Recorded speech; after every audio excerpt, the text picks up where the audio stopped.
जय हिंद दोस्तों। आज के इस वीडियो लेक्चर में हम लोग बात करेंगे हायर सेकेंडरी परीक्षा शास्त्र दोस्तों क्या 2021 और 22 कक्षा 12वीं विषय हिंदी।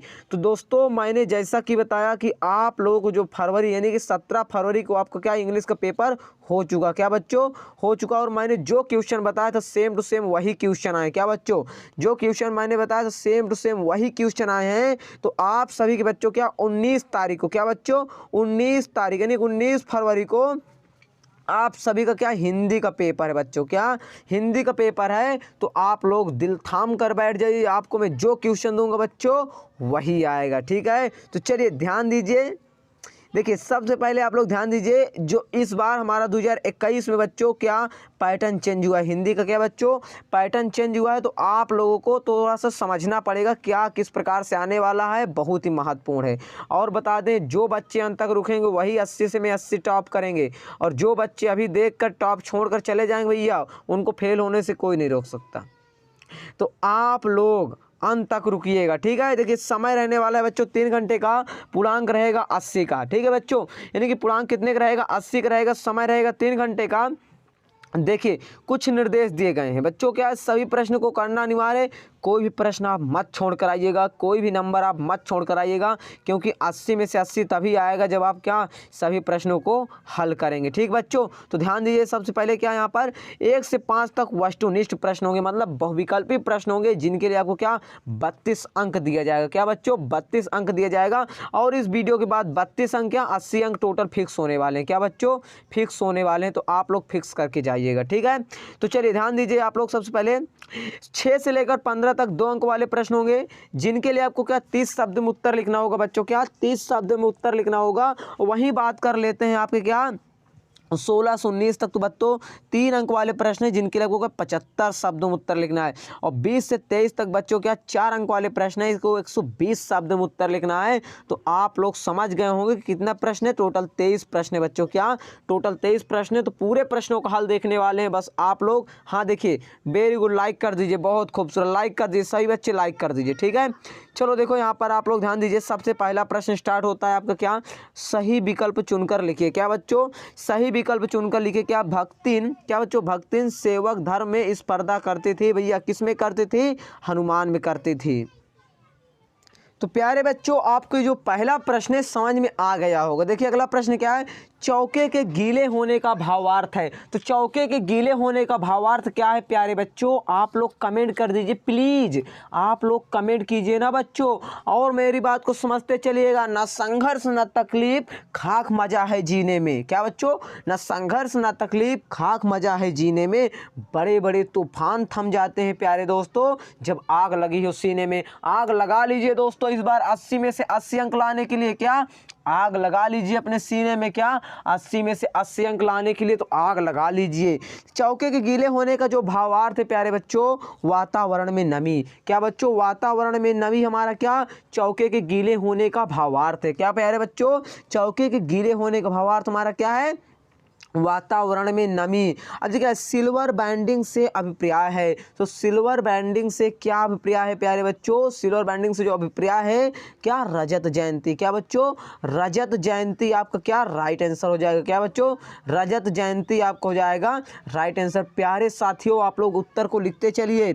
अब हम अगले प्रश्न की बात कर लेते हैं। सर जी अगले प्रश्न को भी बात करिए।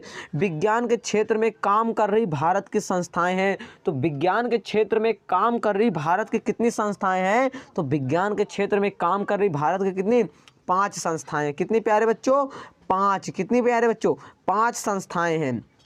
अब देखिए अगला प्रश्न क्या है, विभाव अनुभाव व्यभिचारी संयोगघात रस निष्पत्ति, यह परिभाषा है, यह परिभाषा किसकी है आचार्य भरत मुनि जी ने दिया था। क्या विभाव अनुभाव व्यभिचारी संयोगघात रस निष्पत्ति, क्या रस निष्पत्ति किसका भैया भरत मुनि जी का है। तो आप लोग भैया इसे कर लो, भरत मुनि जी ने दिया था। अब देखिए अगला प्रश्न क्या है, टेढ़ी खीर मुहावरे का अर्थ है। तो टेढ़ी खीर मुहावरे का अर्थ क्या बच्चों, टेढ़ी खीर मुहावरे का अर्थ क्या है बच्चों कठिन कार्य, क्या बच्चों टेढ़ी खीर का मतलब क्या हुआ बता क्या कठिन कार्य बच्चों। तो सबसे पहले मैं आपको कहना चाहूँगा कंग्रेचुलेसन कि आपने यह वीडियो यहाँ तक देख लिया है, क्योंकि आपके अंदर जुनून है अच्छे अंक लाने के लिए और हम भी चाहते हैं कि आपका अच्छा अंक आए, इसलिए आप सभी को थोड़ा सा मोटिवेट करना चाहेंगे। मंजिल को भुलाकर जिया तो क्या जिया, है दम तुझमें तो उसे पाकर दिखा, और लिख दे अपने खून की स्याही से कि कामयाबी को लिख दे, और बोल उस किस्मत से, है दम तुझमें तो मिटा कर दिखा। इस प्रकार से दोस्तों आप लोग पढ़ाई करिए। देखिए क्या है, रिक्त स्थान की पूर्ति करना है बच्चों, उचित शब्दों को लिख कर। क्या बच्चों, उचित शब्दों को लिखना है। शिरीष का पेड़ अपना रस से खींचता है, किससे खींचता है बच्चों, वायुमंडल से खींचता है। किससे बच्चों, वायुमंडल से। कौन बच्चा, शिरीष का जो पेड़ है अपना रस कहाँ से खींचता है, वायुमंडल से खींचता है। किससे प्यारे बच्चों, वायुमंडल से। अब देखो क्या अगला प्रश्न क्या है, बागुलों के पंख की रचनाकार है, तो बागुलों के पंख के रचनाकार कौन है भैया, हाँ जी बता दीजिए कौन है भैया उसके रचनाकार, तो उमा शंकर जोशी जी हैं। क्या प्यारे बच्चों, उमा शंकर जोशी जी हैं। तो प्यारे साथियों आप लोग धैर्य बनाकर रखिएगा, आज हम लोग पूरा प्रश्नों को सॉल्व करने वाले हैं। देखिए क्या है, तीसरा क्वेश्चन क्या है, कुटीकरण को भी कहते हैं। कुटीकरण को और क्या कहते हैं भैया, कुटीकरण को और क्या कहा जाता है, एनकोडिंग कहा जाता है। क्या बच्चों, एनकोडिंग कहा जाता है। किसको, कुटीकरण को एनकोडिंग भी कहा जाता है। तो प्यारे साथियों आप लोग लिख लीजिएगा, कुटीकरण को एनकोडिंग भी कहा जाता है। अगला देखो चौथा प्रश्न क्या है, आनंदा की पाठशाला से लगती थी। आनंदा की जो पाठशाला थी बच्चा कब से लगती थी, तो 11 बजे से लगती थी। कितने बजे से, 11 बजे से। आनंदा की जो पाठशाला थी प्यारे साथियों कितने बजे से लगती थी, तो 11 बजे से लगती थी। ठीक है बच्चों, ये भी क्लियर हो गया ना। अब देखिए पांचवा प्रश्न क्या, अच्छे विद्यार्थी परिश्रमी होते हैं। यह वाक्य है, अच्छे विद्यार्थी जो है परिश्रमी होते हैं, यह वाक्य किसका है, तो अच्छे विद्यार्थी जो हैं परिश्रमी होते हैं, यह वाक्य किनका है, आचार्य। यह वाक्य किस प्रकार का भैया, यह साधारण वाक्य। क्या है, यह साधारण वाक्य है। गद्य पद मिश्रित काव्य कहलाता है। तो गद्य पद का जो मिश्रित काव्य होता है उसे चंपू काव्य कहते हैं। क्या बच्चों, चंपू काव्य कहा जाता है, चंपू काव्य कहा जाता है। आप लोग रख लीजिएगा क्या, जो गद्य पद की मिश्रित काव्य होते हैं हम लोग क्या चंपू काव्य कहते हैं। ठीक है, तो आप लोग इसे भी क्लियर कर लीजिएगा। आप देखो क्या अगला, आधुनिक काल के जनक माने जाते हैं। तो आधुनिक काल का जनक किन्हें माना जाता है, भरतेंदु हरिश्चंद्र जी को माना जाता है। क्या, आधुनिक काल का जनक भरतेंदु हरिश्चंद्र जी को माना जाता है। तो आप लोग इस प्रश्न को भैया रट लीजिएगा, आपसे मेरी विनती है। चलिए भैया अगला प्रश्न पर आ जाइए। आप लोग को फिर से एक बार हम बधाई देना चाहेंगे कि आप लोग इस पड़ाव तक पहुँच चुके हैं। चलिए भैया देखिए, सही जोड़ी का मिलान कीजिए। तो एक बार थोड़ा सा यार, एक तो आपके लिए मोटिवेशन शायरी हम कहना चाहेंगे, ध्यान दीजिएगा। वो कहते हैं ना कि रख हौसला, वो मंजर भी आएगा दोस्तों, प्यासे के पास चलकर समंदर भी आएगा। प्यारे साथियों थक कर ना बैठे मंजिल के मुसाफिर, क्यों, क्योंकि मंजिल भी मिलेगी और मिलने का मज़ा भी आएगा दोस्तों एक दिन। तो इसलिए आप लोग अभी से वीडियो को छोड़कर मत जाइए, अंत तक देखिए, क्योंकि हो सकता है कि आगे जो क्वेश्चन बता दूं वही आपके एग्जाम में आ जाए। क्या, वही आपके एग्जाम में आ जाए ना, इसलिए आप लोग रुकिए भैया। देखिए क्या, पहलवान की ढोलक। तो पहलवान की ढोलक बच्चों ये किसकी रचना है, तो पहलवान की ढोलक बच्चों आप लोग बताइए भैया, पहलवान की ढोलक हमारी किसकी रचना है, तो फणीश्वर नाथ रेणु जी की है। किसकी है, फणीश्वर नाथ रेणु जी की है। दूसरा देखो क्या है, हरिवंश राय बच्चन की उधर रचना कौन सी है, आत्म परिचय। क्या बच्चों, आत्म परिचय आपका हो जाएगा राइट आंसर। अतीत के पाँव। क्या बच्चों, अतीत के पाँव। ये अतीत के पाँव जो है यात्रा वृत्तांत पर आधारित रचना है। क्या, यात्रा वृत्तांत पर आधारित रचना है। ठीक है, हिंदी भाषा की लिपि है। तो हिंदी भाषा की हमारी देवनागरी लिपि है। क्या बच्चों, देवनागरी लिपि है। क्या, हिंदी भाषा की जो लिपि हमारी क्या है, देवनागरी लिपि है बच्चों। अब देखिए क्या है, शब्द गुण। शब्द गुण हमारे क्या होते हैं, माधुर्य होते हैं, ओज होते हैं, प्रसाद होते हैं। तो आप लोग कर दीजिए। अब समाचार पत्र के लेखन है। तो समाचार पत्र के लेखन छह काकर हैं। क्या, समाचार पत्र के लेखन हमारे क्या, छह काकर जी हैं। ठीक है, काकर जी हैं, आप लोग लिख लीजिए कार्य हैं। ठीक है, आप लोग इसे कर लीजिएगा। चलिए, ये भी आपको क्लियर हो गया होगा। यदि कहीं भी दिक्कत है तो एक बार कमेंट जरूर कर दीजिएगा। तो चलिए भाई, अगले प्रश्न की ओर बात करते हैं। प्रश्न देखिए 4 है, निम्नलिखित प्रश्नों के उत्तर एक वाक्य में लिखिए। राष्ट्रभाषा से क्या समझते हैं? राष्ट्रभाषा से आप क्या समझते हैं? राष्ट्रभाषा का मतलब समझिए, राष्ट्रभाषा वह भाषा होती है जो राजकीय, क्या बच्चों, जो राजकीय कार्यों, क्या बच्चों, जो राजकीय कार्यों के लिए प्रयोग की जाती है। क्या बच्चों? जो राजकीय कार्यों के लिए प्रयोग की जाती है उसे हम लोग क्या कहते हैं? आप लोग समझिए, क्या राजकीय कार्यों के लिए जो भाषा प्रयोग की जाती है उसे हम राजभाषा कहते हैं। क्या कहते हैं? राजभाषा कहते हैं। किसे बच्चों? जो राजकीय कार्यों के लिए प्रयोग की जाती है उसे हम लोग क्या कहते हैं भैया? राजभाषा कहते हैं। तो आप लोग इस प्रश्न को क्लियर कर लीजिए। देखिए अगला प्रश्न क्या है, कविता का पहला उपकरण क्या है? तो कविता का जो पहला उपकरण है हमारा क्या है? कविता का पहला उपकरण हमारा क्या है बच्चों? शब्द है। क्या बच्चों? कविता का जो पहला उपकरण है हमारा क्या है? शब्द है। अब जो क्या है, यशोधर बाबू ने मैट्रिक की परीक्षा पास की थी। यशोधर बाबू ने मैट्रिक की परीक्षा किस स्कूल से पास की थी? अल्मोड़ा के रेमजे स्कूल से। बच्चों लिख लीजिए, क्या बच्चों? अल्मोड़ा के, लिख लेता हूँ मैं यार, अल्मोड़ा के रेमजे, बच्चों क्या? अल्मोड़ा के रेमजे स्कूल से बच्चों। ठीक है, अल्मोड़ा के रेमजे स्कूल से किन्होंने? यशोधर बाबू ने मैट्रिक की परीक्षा कहाँ से पास की थी? अल्मोड़ा के रेमजे स्कूल से। प्यारे साथियों, आप लोग इसे कर लीजिएगा। ठीक है, तो चलिए, आपको हमारी बातें समझ में आ गई है तो अच्छी बात है, नहीं आई है तो आप लोग समझने की कोशिश कीजिए। मैं पढ़ लिख कर वाकी बनूंगा, अछूतों के लिए कानून बनाऊंगा और छुआछूतों को खत्म कर दूंगा या फिर खत्म करूंगा। यह कथन भैया किसका है? तो यह कथन जो है भीमराव जी अम्बेडकर का है। क्या भैया? भीमराव अम्बेडकर का है। क्या बच्चों? भीमराव अम्बेडकर का है। किसका है? भीमराव अम्बेडकर का है। किनका भैया? भीमराव अम्बेडकर के। क्या? मैं पढ़ लिख कर वाकी बनूंगा, अछूतों के लिए कानून बनाऊंगा और छुआछूत को खत्म करूंगा। यह कथन किसका है? डॉक्टर भीमराव अम्बेडकर जी का है। अब देखिए अगला प्रश्न क्या है, कविता पंख लगाकर कहाँ कहाँ उड़ना चाहती है? तो जो कविता है पंख लगाकर कहाँ उड़ना चाहती है? मानव के आंतरिक, क्या बच्चों? मानव के आंतरिक हृदय में उड़ना चाहती है। क्या? मानव के आंतरिक व बाह्य हृदय में क्या एक स्थान से दूसरे स्थान तक उड़ना चाहती है।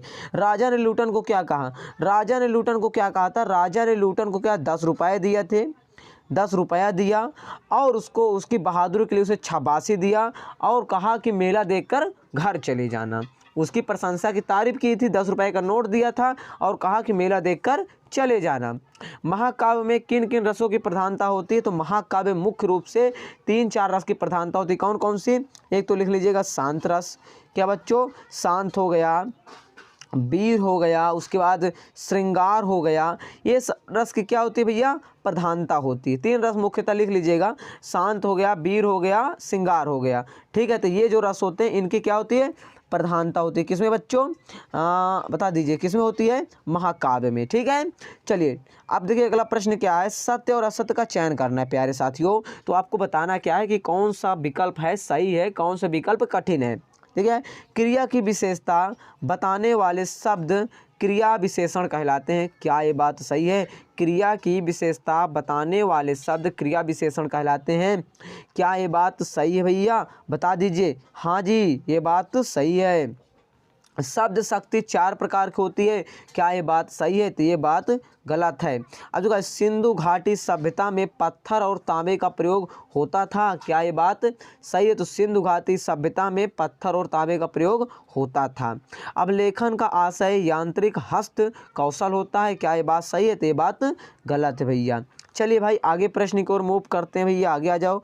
पद क्या है? पाठ रुबाया व गजल में कवि ने स्वयं को देश पर न्यौछावर कर दिया। क्या ये बात सही है? नहीं, ये बात गलत है। मेरी कल्पना का आदर्श समाज के लेखक बाबा साहेब भीमराव अम्बेडकर जी हैं। तो ये बात सही है। मेरी कल्पना का आदर्श समाज पाठ के लेखक बाबा साहेब भीमराव अम्बेडकर जी हैं। तो क्या ये बात सही है? तो हाँ, ये बात सही है। अगला देखिए क्या है, पार्चिंग देखिए, भक्तिन अपना वास्तविक नाम लोगों से क्यों छिपाती थी? जो भक्तिन थी अपना वास्तविक नाम क्यों छिपाती थी? अब यहाँ से देखिए प्रश्न आपको अथवा मिलेगा, या तो आप इसे करिए या तो आप इसे करिए। पार्चिंग पाओ से क्या अभिप्राय, इसे आपको बताना है। बच्चे, देखिए बच्चे किस बात की आशा में नीड़ों से झांक रहे हैं, इसको बताना है आपको। अथवा देखिए प्रश्न क्या है, रचना के संदर्भ में अगंड और बीज क्या है, आपको बताना है। सवैया छंद की परिभाषा लिखता है। भ्रांति मान अलंकार लिखना है बच्चों आपको।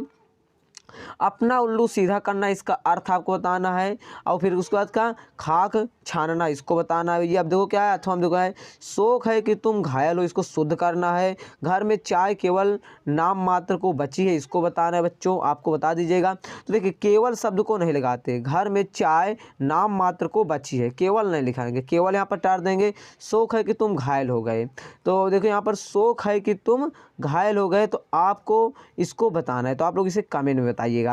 अब देखिए कहानी और उपन्यास में दो अंतर बताना है, बहुत इंपॉर्टेंट प्रश्न है। नाटक और एकांकी में आपको क्या दो अंतर बताना है, इसको भी समझ लीजिएगा। और संचारी भाव किसे कहते हैं, और किन्हीं चार संचारी भाव के नाम लिखने हैं बच्चों, ठीक है। और उसके बाद देखिए क्या है, व्यंजन, क्या व्यंजना शब्द शक्ति की परिभाषा लिखिए उदाहरण सहित बच्चों, ठीक है। और उसके बाद देखिए क्या है, जूझ कहानी के आधार पर बताइए कि लेखक माँ ने, क्या लेखक की माँ ने पाठशाला में जाने की क्या सहायता की। उसके बाद मोहनजोदड़ो के घर, क्या घरों में कोई दो विशेषता बताना है, क्या बच्चों, घरों की दो विशेषता बताना है, ठीक है। तो आप लोग इसे बताना है। चलिए भाई आगे प्रश्न की ओर आ जाते हैं। अब क्या है, पिक्चर, क्या फीचर लेखन से क्या आशय, इसको बताना है। बिंब क्या है, भाव पलवान क्या है, ये सब देख लीजिए भैया। उपसर्ग प्रत्यय में अंतर बताना है। छायावाद की दो प्रवृत्तियाँ लिख देना है और दो कवि के नाम लिख देना है। जयशंकर प्रसाद महादेवी वर्मा लिख दीजिएगा। प्रतिवादी कवि की दो प्रवृत्ति और दो कवि के नाम बताना। फणीश्वर नाथ रेणु और हरिवंश प्रजा में से क्या किन्हीं एक की आपको क्या जीवन परिचय दे देना, रचना कोई दो और शैली लिख देना। और कुंवर नारायण रघुवीर सहाय की काव्यगत विशेषताएं लिखना है, दो विशेषता रोज रचना और काव्य कला पक्ष लिख देना, ठीक है। आधुनिक भारत, क्या आधुनिक भारत इस शीर्षक पर अनुच्छेद लिखना है, आपको कर देना। जनसंख्या समाज, इसको कर लीजिएगा, या फिर अपठित गद्यांश को आप लोग देख लीजिए, इसे भी आप लोग कर लीजिएगा, ठीक है। तो आप लोग देख लीजिए, सभी प्रश्नों को आप देख लीजिए भैया। अब देख लीजिए थोड़ा से आप लोग यहाँ पर, अब यहाँ पर देखो 20 नंबर प्रश्न है, सेम टू सेम वही है। 21 नंबर वही प्रश्न है। अब हम लोग बात करते हैं 22 नंबर प्रश्न की ओर। तो 22 नंबर क्या, उत्तर पुस्तिका में, क्या बच्चों, उत्तर पुस्तिका में मूल्यांकन हेतु सचिव माध्यमिक शिक्षा मंडल भोपाल को आवेदन पत्र लिखना है, या फिर आप लिखने अपने मित्र को हायर सेकेंडरी कक्षा 12वीं परीक्षा में प्रथम श्रेणी में उत्तीर्ण होने पर बधाई पत्र लिख दीजिएगा, ठीक है। 23 नंबर प्रश्न आप लोग देख लीजिए, क्या है, किसी एक विषय पर लगभग 120 शब्द में उत्तर लिखना है। कोरोना वायरस पर जरूर तैयार कर लीजिएगा बच्चों, इंग्लिश में कोरोना पर आया है, क्या बच्चों, इंग्लिश में जो है कोरोना पर आया, इसलिए आप लोग इसमें भी तैयार कर लीजिएगा। स्वच्छ भारत अभियान पे कर लीजिएगा। जीवन में कंप्यूटर की आवश्यकता लिख लीजिएगा। उत्तम विद्यार्थी उन्नत राष्ट्र लिख लीजिएगा। बालिका शिक्षा का महत्व लिख लीजिएगा। यानी कि जो जो आपको बताया गया उन सभी को आप लोग कर लीजिएगा। तो चलिए, यदि हमारी बातें आपको समझ गई आ गई है तो जो बटन दिख रहा है आपको लाइक वाला बटन दबा दो, और जो लाल कलर का बटन दिख रहा है उस पर चाहे आप रियल पेपर फेंक के मारो या फिर वायरल पेपर फेंक कर मारो, उसको दब जाना चाहिए, ठीक है। और जो लाल लाल बटन दिख रहा है वो सफ़ेद हो जाना चाहिए, ठीक है। तो चलिए, आपको यदि वीडियो पसंद आए तो वीडियो को लाइक करो, शेयर करो, और हाँ, चैनल को सब्सक्राइब जरूर कर लेना, और हाँ, बेल आइकन दबाना मत भूलिएगा, क्योंकि आप सभी को इसी प्रकार के महत्वपूर्ण वीडियोस मिलते हैं और मिलते रहेंगे। इंग्लिश में हमने आपको भरपूर मदद की, उसी प्रकार से हिंदी में करेंगे, सभी विषय में करेंगे। तो हम लोग मिलते हैं किसी नेक्स्ट वीडियो में, तब तक के लिए सभी को जय हिंद, जय भारत।